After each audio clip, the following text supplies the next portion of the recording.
Catherine Bernardo hindi 100% sure kay Alden Richards.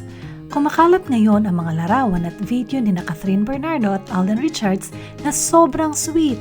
Tuwang-tuwa mga fans, pero ang kwento ng pamilya at mga malalapit na kaibigan ni Catherine na hindi daw muna ito ready para pumasok sa panibagong relasyon.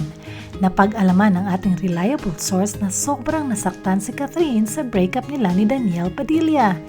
Napag-alaman daw kasi ni Catherine na hindi naman daw buo ang pagmamahal ni Danielle sa kanya, kaya nahirapan itong mag-move on.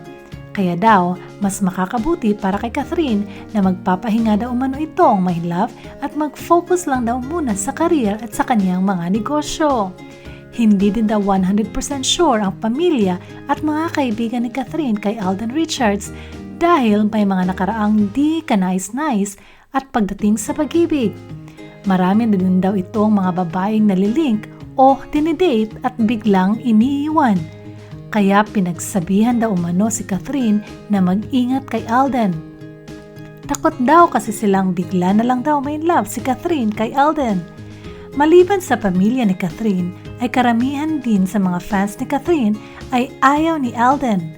Ang mga kinikilig lang daw umano ay ang mga fans ni Alden dahil nag-aabang umano ito na magkaroon na naman ulit ang dalawa ng bagong pelikula.